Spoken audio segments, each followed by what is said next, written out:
Dr. Leanne Domash, welcome back to Shrink Wrap Radio. Thank you. Yes, I say welcome back because we actually spoke a couple of years ago, 2 or 3 years ago, on imagination, creativity, and spirituality in psychotherapy. And today we're going to be talking about your new book, which touches on those topics as well. Yes. And and the new book with co-author Terry Marks-Tarlow PhD the title is The Eel and The Blowfish, a graphic novel of dreams, trauma, and healing. And I actually have a copy of it. I don't know how well it's going to show up in the camera, but just to give people a little bit of an idea, those who are watching this on video. Let's see, can I get yeah, this is coming up. Well, what happened to Yeah, move it back, maybe. it looks blurry. Oh, it's blurry. Yeah. It's not liking it. The camera's not not doing a good job. So do you have a copy on your end that you could show? I do. And I also have a JPEG that's a very good copy, a very good high resolution of the cover. But yeah, I don't think I want to take time to mess with that, but if you have the book yeah. handy. Yeah.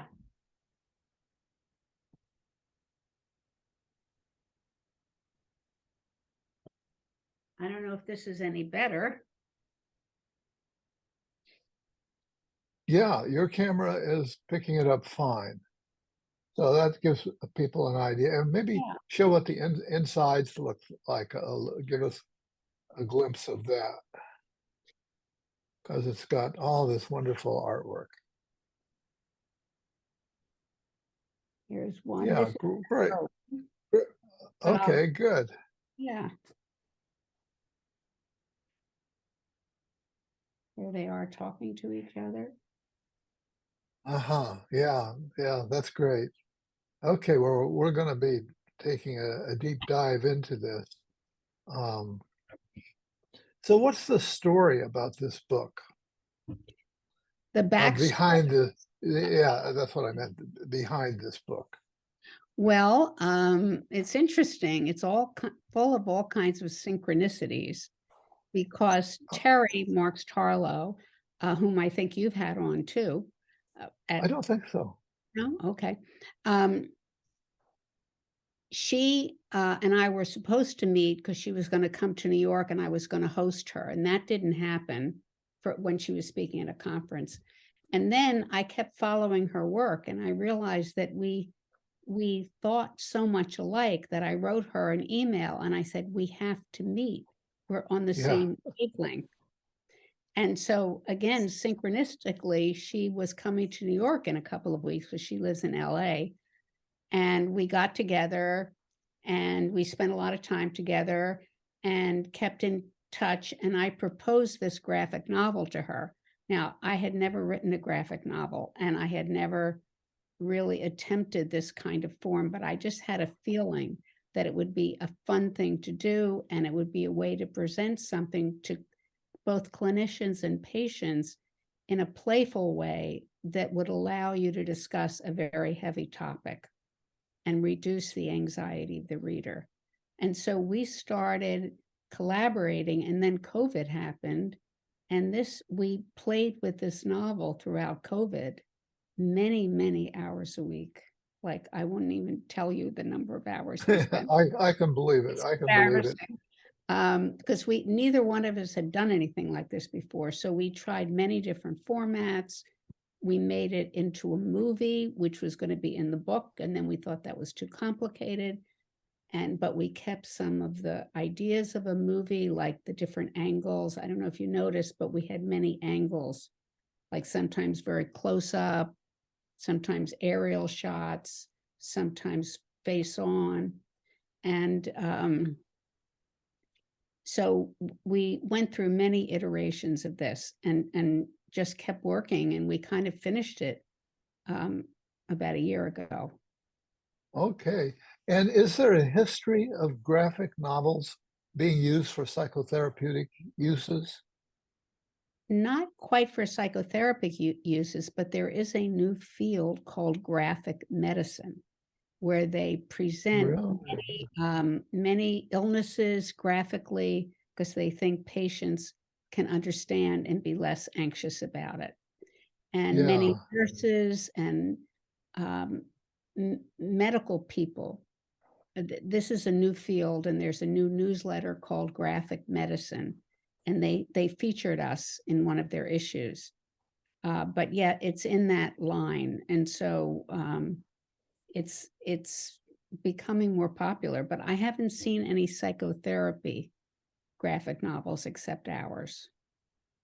Well, that's great. That makes you real pioneers.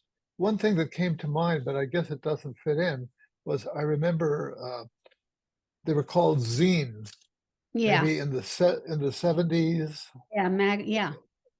Yeah, and sort of online attempts at magazines that I think were very primitive at the time. Hmm. And I think maybe people were working through their psychological issues in the process of creating those. Yeah, yeah, yeah. Yeah, yeah. So there might be just a little bit of history there, but it really makes so much sense to me.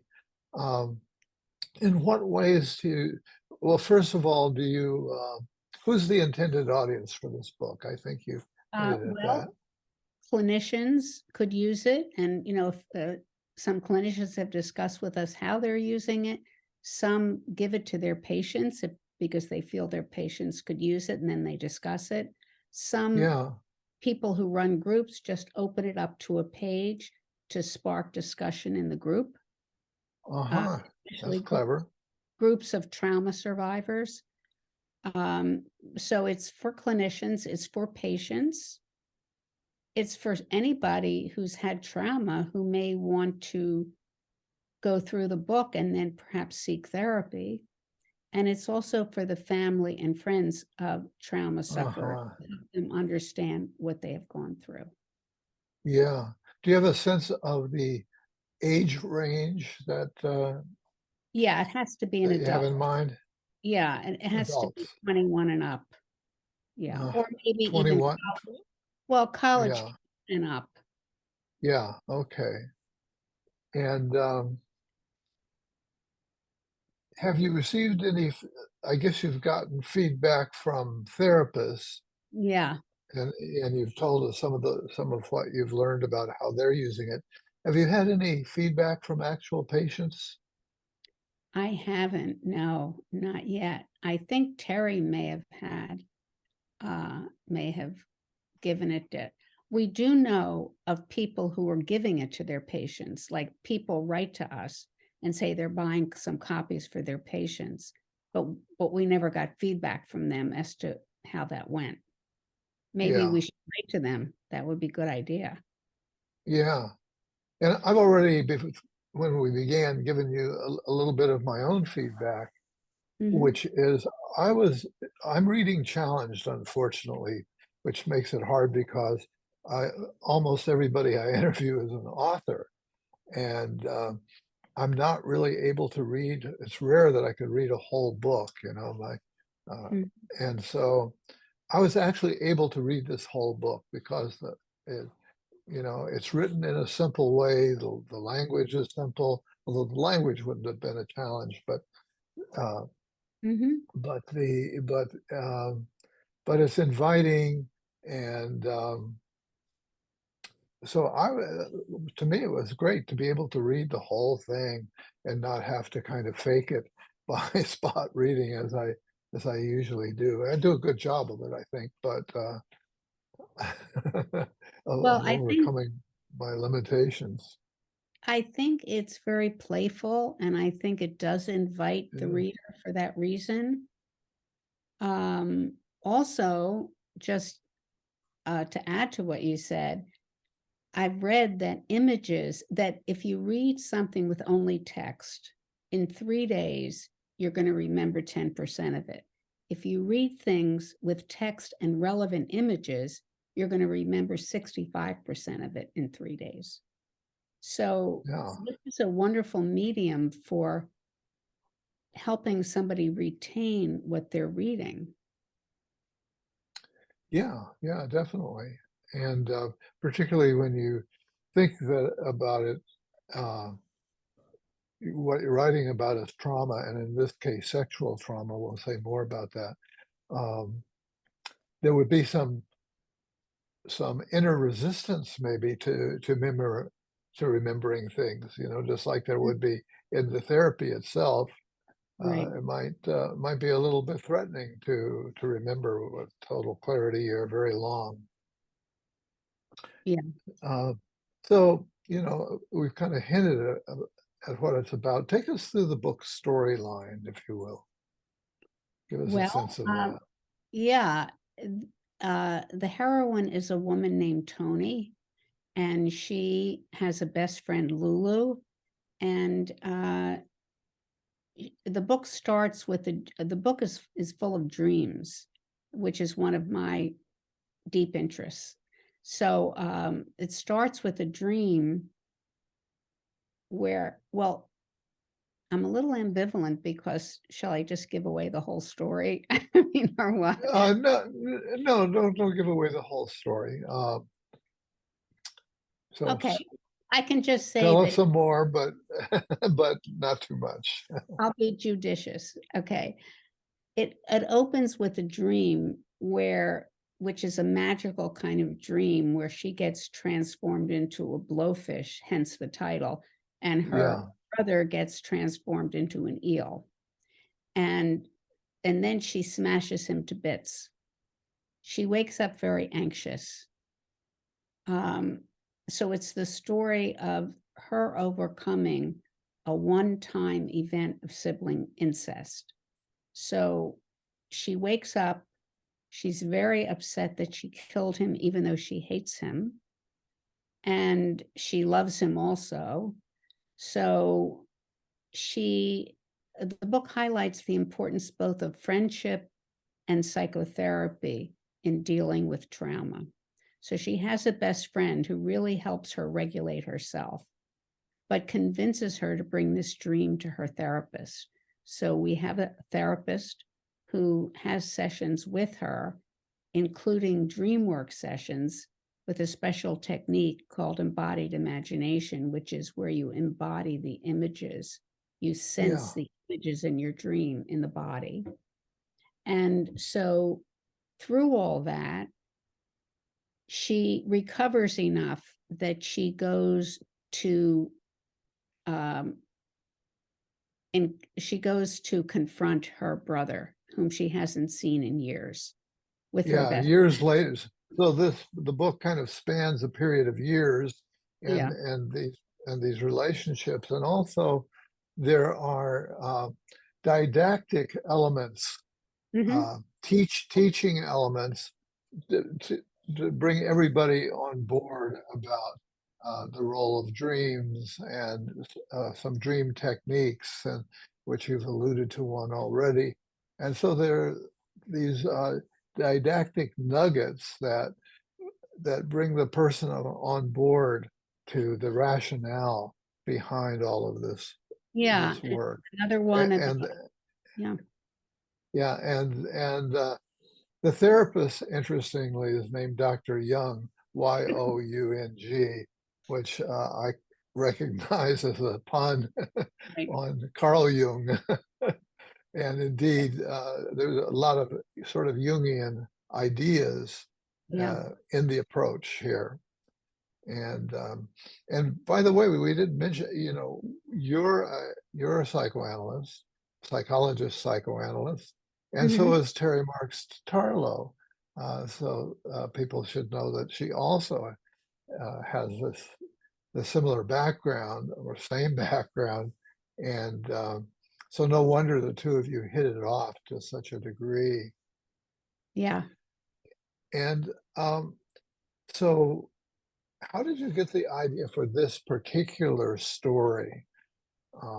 Was it all fabricated, or was it a mushing together multiple patients, It was all or just fabricated. pure inspiration? It was all fabricated. And I had some of these dreams myself Ah, that I put in the book. wow. Yeah. So I would try to dream for the book. Uh-huh. And Wow. yeah, so this is completely fabricated. Okay. When you But say you would try to dream for the book, so you're not saying that you had the same sexual trauma that the book no, describes. not at all. No. But Okay. I just tried to feel into the characters and what they Uh-huh. dream like. And that's part of embodied imagination. Like actors use it to feel into the character they're playing. And I was trying to feel into these characters. Yeah. So what do you think makes this book therapeutic, the story therapeutic? Well, I think that the images, just like therapeutic theater, these images give the reader therapeutic distance, aesthetic distance, I meant. So you can step back from what you're going through. You're not as it's not you, it's the character. Yeah, yeah, So it gives you sufficient distance to work through issues. Just like therapeutic theater, you identify with the characters, but you know you're not the character on stage going through it. yeah, So that's one thing. I think also it's very playful. And I think if you can get people who have undergone trauma to play in any way, that begins to address the trauma because it begins to uh-huh, heal the imagination. yes, The imagination then helps you be more flexible so you can find ways to deal with it, new perspectives, reframing, and things like that. So I think the playfulness, the distance, um, they can also see how therapy works, and that might encourage them to go to therapy. hmm hmm. You know, this puts me in mind of, I think that literature generally, Mhm, novels, fiction, um, why do we read fiction? And why did I read tons of fiction in college? mhm, And I think a lot of it was a vicarious working through probably of issues. And mhm, I watched the Academy Awards recently, the Academy Awards nominations, and more particularly the BAFTA, the British version of the mhm, Academy Awards, much more dignified. And there is a very upsetting movie that, and I don't know if you've had occasion to see it yet or not, or if you'll want to, called, oh boy, don't block on it now. Ishuran, okay, I'm blocking on one of the key words here, but it's an Irish movie, and it's an upsetting movie. A lot of the story hinges around the fact that these people live on an island, so they're very isolated. There are very few people there, not a lot of relationships. And the character that's played by Colin Farrell, there's this other character that he's been buddies with, and that they would chat with. They have chats, and this one older character decides that he doesn't want to chat anymore. That doesn't mhm, meet his needs. And Colin Farrell struggling with what's wrong with me? What's the problem with me that you don't want to chat with me? There's hardly anybody here for us to talk to. and we've talked this way for years. So that's the beginning of a tragic element. And I don't want to give away too much of the movie, but I'll say that the character who doesn't want to be talked to ends up trying to get the message through to him forcefully, to the extent that he engages in some rather dramatic self-mutilation to just get this guy, get the message across. So this movie is a heavy pill to swallow. Mm-hmm. And as I thought about it, it put me in mind of Greek tragedy Mm-hmm. and of the therapeutic role. I think now those aren't happy stories, the tragedies, and yet they're significant. We hold them as significant literature and as significant theater experience. Mm-hmm. So when I reframed it for myself in that way, I felt better about the whole thing, and I saw this really as fitting into an archetypal program of the Banshees. That's the word. The Banshees of Isharan is the title. No wonder you couldn't remember it. What a weird title. Yeah. You might want to check it. You might or might not want to check out. I've given you enough to make up your mind. I guess it Whether you must would be want archetypal in that we've all experienced these desertions and abandonments in life. Yeah, Yeah. yeah, yeah. So it's heavy duty. And so I think, so I think that your book kind of falls into that category now. Now, in the case of this story, it involves sexual trauma, it involves incest, and there are many other sorts of trauma out there. So that this doesn't address. Right. And so what are your thoughts about that? Is it going to be a whole series that you're going to write? How Uh, generalizable do you think it is? I think it is generalizable because it really presents universal ways of dealing with this. There's the total dysregulation that comes after the trauma. There's how do you regulate yourself and get into that comfort zone of the window of tolerance, which is another educational graphic we put in the book. Right. You can do it through therapy, you can do it with friendship. And then what can do you confront the person who abused you or traumatized you or not? Is there forgiveness or not? There doesn't have to be, but there could be. How does therapy help you with this? These are universal themes for, I think, many forms of trauma that this touches on. Okay. What do you think about the idea of of writing more such books? That for other kinds of trauma, there's the trauma of there's complex trauma, which this fits the pattern pretty well. Uh, but there's also the trauma resulting from war Oh my and God. various versions of that, which would have some real differences. Yeah, that would My, be a my, great my idea.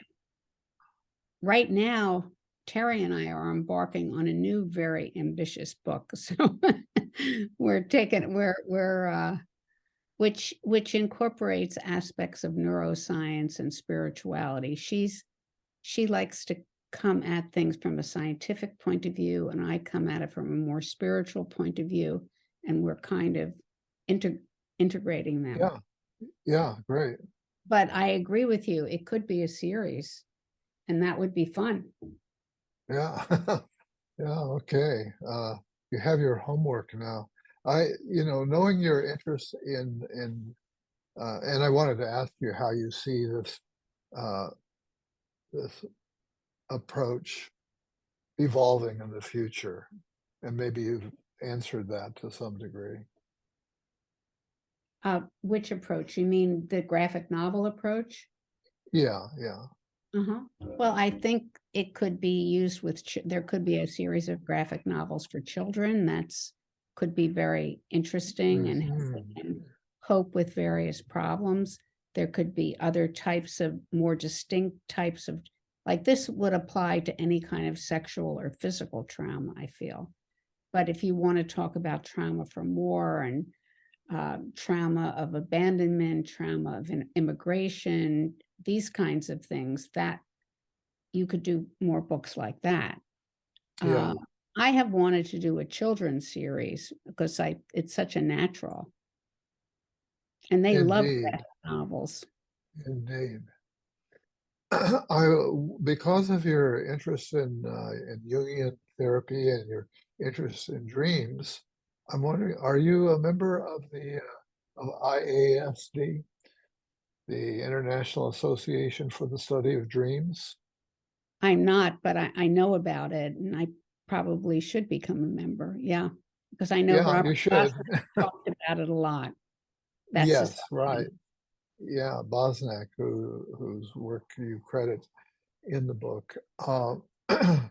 And yeah, I've been a member there and off and on and a Mhm, presenter.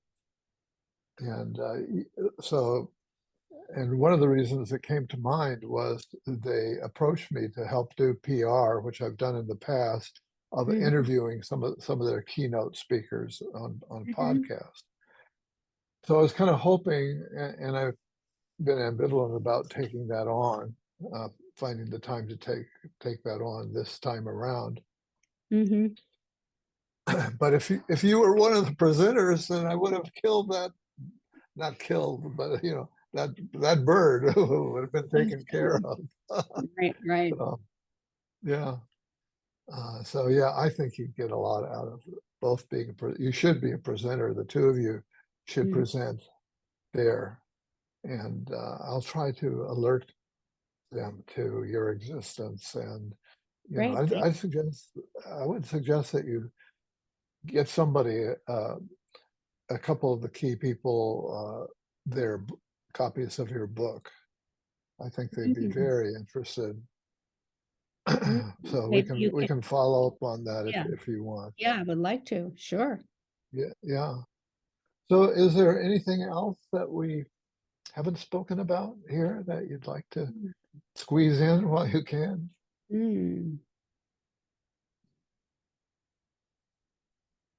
I think maybe the importance of play, that, um, it was like, Terry is very fond of talking about fractals, where these self-similar patterns that are everywhere, like they're in nature. And, just briefly, the tree has branches, but then each branch has other branches, and they're repetitive patterns. And it's throughout nature, it's inside our body. Our lungs have Yeah, fractal patterns, our neurons are laid out fractally. So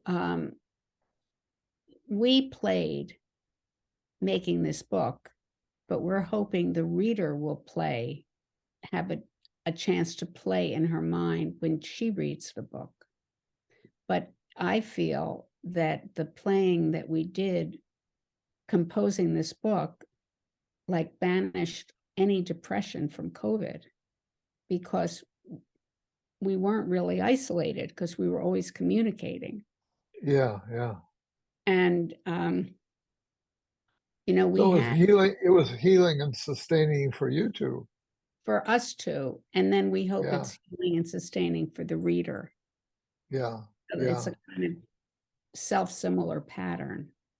And, I forgot to ask you about the relationship to the artist, because this book is as much, I would say that the artist is as important as the two of you in well, the realization of this book. well, Terry is the artist. Oh, she is. Yeah, she's the artist. She did the drawings and all. She did all the drawings. Hmm. We did a lot of the drawings or most of the drawings in collaboration. Like I knew what the character should look like, what they should wear, the colors I had in mind, and we would Uh-huh. talk, and then she would create it.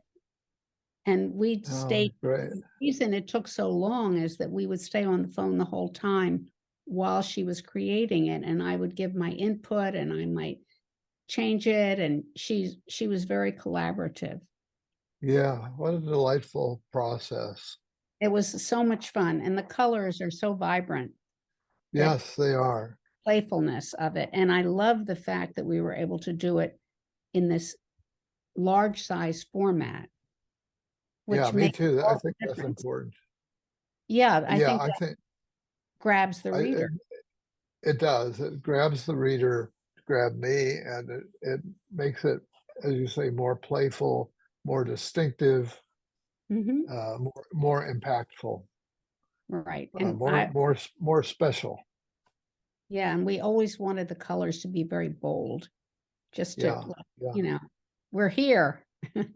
Yeah, yeah, it's a special book, you know. I think that in a way it'll make a nice coffee table book It does. for It's very for pretty. people.